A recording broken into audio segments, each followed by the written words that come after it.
Hello મિત્રો, સ્વાગત છે એકવાર ફરી. તો આના પહેલાંના વિડીયોમાં આપણે સંપૂર્ણ અંગ્રેજી વાક્ય રચના શીખી, થોડી પ્રિન્ટિંગ મિસ્ટેક ટાઈપિંગ. તો આજે આપણે ભૂતકાળની વાક્ય રચના જોઈએ.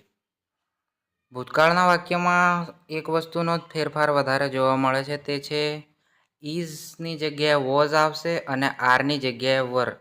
એટલે એકવચન બહુવચનમાં જ્યારે આપણે છે છો માટે ઇઝ આર વાપરતા હતા, ત્યાં હવે ભૂતકાળમાં આપણે વોઝ વેર વાપરવાનું છે. અહીંયા નીચે બે વાક્ય જોઈ લઈએ જેનાથી તમને સમજ પડી જાય. ફોર એક્ઝામ્પલ, અહીંયા રિયા વાંચી રહી છે, રિયા ઇઝ રીડિંગ. આ આપણે ચાલુ વર્તમાન કાળનું વાક્ય છે જેમાં આપણે છે માટે ઇઝ વાપર્યું છે. જ્યારે અહીં નીચે ભૂતકાળનું વાક્ય છે જે ચાલુ ભૂતકાળનું જ છે. તો રિયા કાલે વાંચતી હતી, રિયા કાલે વાંચતી હતી, એનાથી જ આપણને ખબર પડી જાય કે આ ભૂતકાળનું વાક્ય છે. તો રિયા વોઝ વાપરી આપણે, રિયા એકલી છે, એક વચન માટે આપણે વોઝ વાપર્યું છે. રિયા વોઝ સ્ટડીંગ યસ્ટરડે આપણે ગઈકાલે માટે વાપર્યું છે, ઇંગ્લિશમાં એને યસ્ટરડે કહેવાય. તો રિયા વોઝ સ્ટડીંગ યસ્ટરડે. આનાથી તમે સમજી ગયા હશો કે અહીંયા ખાસ કોઈ ફર્ક નથી. ફર્ક એટલો છે કે જે ઇઝ હતું એના જગ્યાએ વોઝ વાપર્યું છે. બસ આવી રીતે સિમ્પલ ફેરફાર છે. હવે આગળ વધીએ. તો આગળ અહીંયા હવે એક બહુવચનનું વાક્ય જોઈ લઈએ, વરવાળું.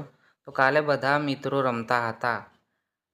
યસ્ટરડે કાલે માટે યસ્ટરડે, ગઈકાલે માટે યસ્ટરડે ઓલ ફ્રેન્ડ્સ બધા મિત્રો રમતા હતા.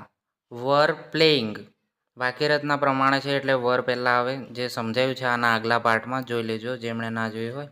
યસ્ટરડે ઓલ ફ્રેન્ડ્સ વર પ્લેઇંગ.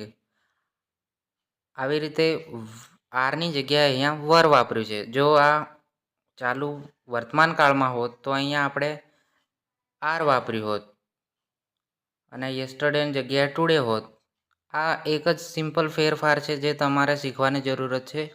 જે ક્રિયાપદ, ક્રિયા વિશેષણ, આ બધા શબ્દો તૈયારી કરશો તો તમને ફાવી જશે. વધારે કોઈ ટેન્શનની વાત નથી.